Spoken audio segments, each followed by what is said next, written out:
What movie death scene is seared into your memory?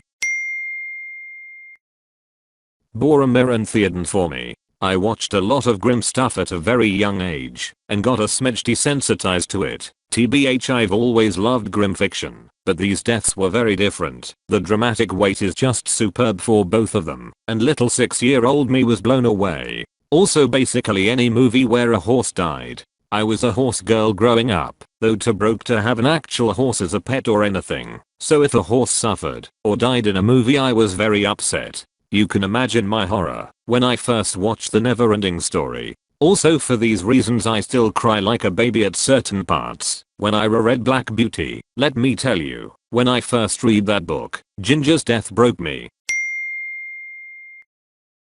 I tell this story every time someone comments on that scene. My son was all about Spider-Man when that movie came out, so he and I went to see it on opening day. He was 5, so it was a huge treat for him, but also meant that I knew no spoilers. When Peter turns to dust, my kid lost his shit. He turns to me, tears running down that sweet little face, and says, "I don't want to watch this anymore. Can we go?" But I know Marvel usually has an after credit scene to make you excited for more movies, and I figured it would be something that would make him feel better. I said, "Wait just a minute, you'll like the extra part or something to that extent."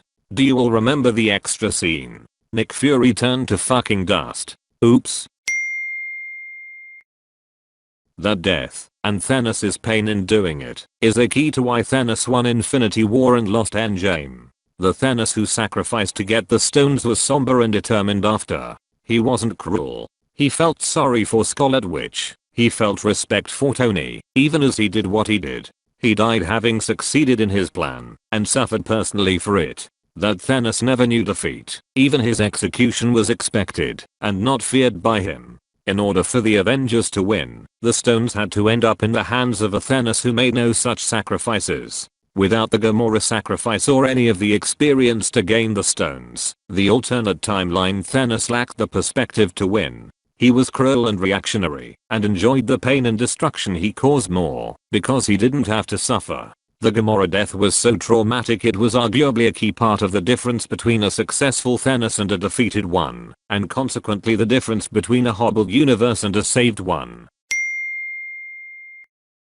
All the deaths in Schindler's List. That's how someone who gets shot actually dies like. Thought they'd make it dramatic and shitty like how most other movies do. But no. They got the dying part perfectly. The moment where a human being ends and a lifeless sack of meat, skin and bones begins. I was a really edgy 17-year-old, and I've seen lots of people die on video. Can't stand watching that shit anymore. I avoided watching Bambi for most of my life as I believed it to be about a baby deer dealing with being orphaned. When I actually saw it, it was fleeting, wasn't it? Did you even see it? It was just dad deer saying your mother can't be with you anymore. Then cut to 2 years later, when he turns up again, catches up with his friends and starts courting. I'd seen Dumbo many times, though, and that was much sadder all the way through. Not a movie but TV show. Glenn's death from The Walking Dead. His fucking eye popping out of its socket, trying to speak between blows, and then the mush of blood and brains, where his head is supposed to be. And all of this happening right in front of Maggie. Perhaps that was what bothered me the most. Not the gore, but the idea of watching a loved one be so brutally beaten to death. It seriously fucked me up for days. Oh yeah. For me, it was accidentally happening onto the opening scene of The Dirty Dozen. It is the very graphic portrayal of the hanging of a very young and terrified GI during WWII.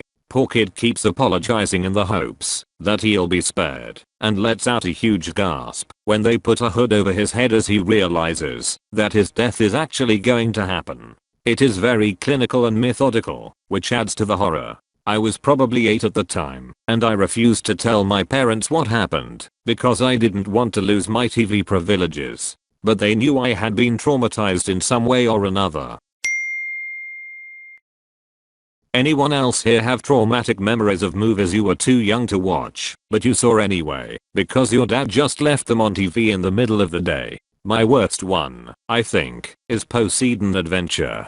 So the cast makes it all the way to the very end. There's like 5 minutes left in the movie. They are climbing the ladder that will lead to safety, and fucking Linda just falls off the ladder and dies. Then her husband starts on a rant about my dear sweet Linda, and it's heartbreakingly good acting. But then the leader of the group decides to sacrifice himself so the others can escape safely. But even at age 6 I felt like that wasn't really necessary. He just felt bad because Linda's husband was giving him shit because Linda couldn't hold on to a fucking ladder.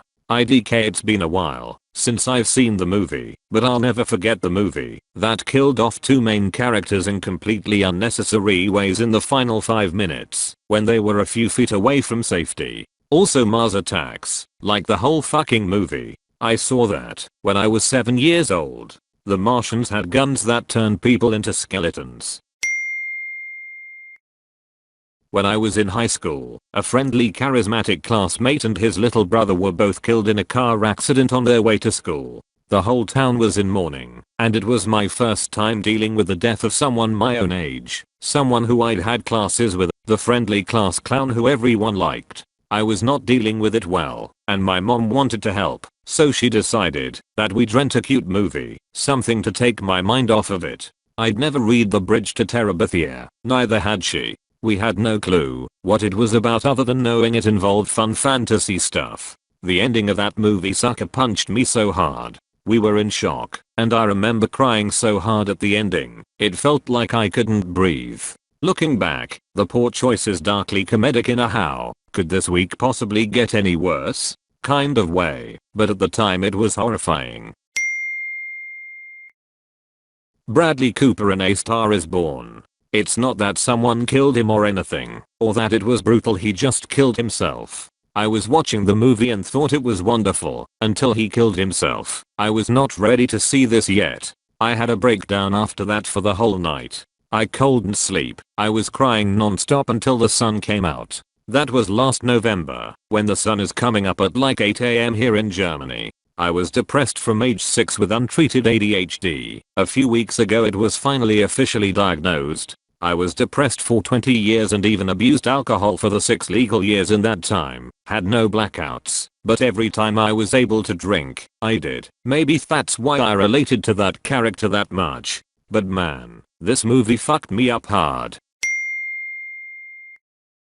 The Lake Berryessa Park murder in Zodiac. Stabbing is already one of my top fears, and here's a scene with 2 helpless people being stabbed repeatedly, the camera never pulling away while they scream. And of course it's based on a real-life attack by a serial killer, who was never caught. I'm mostly immune to supernatural horror movies, and even most realistic crime thrillers, but somehow Zodiac gets under my skin. I suppose it's the reminder that people like the Zodiac killer really exist, and that this is what it would look like to be stabbed to death.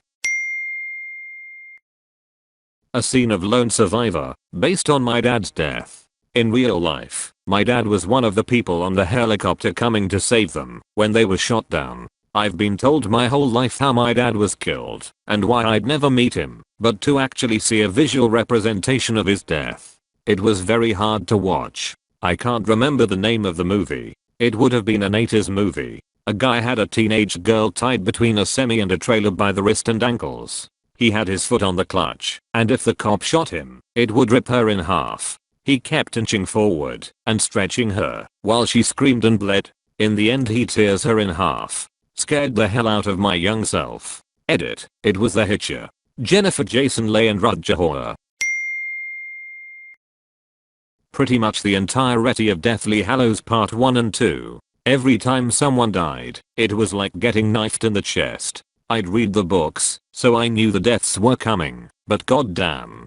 Hedwig getting caught in the crossfire, Mad Eye plummeting to his demise, Dobby, poor little Dobby. He gave everything to the boy who lived. Seeing the in Harry and Ron and Hermione was almost too much. I remember I had to close the book after they buried him. I just couldn't keep reading for the day. I knew it was just gonna get worse from there, that more people who mattered were going to find their end before the final chapter. Seeing it all play out on screen was just as bad.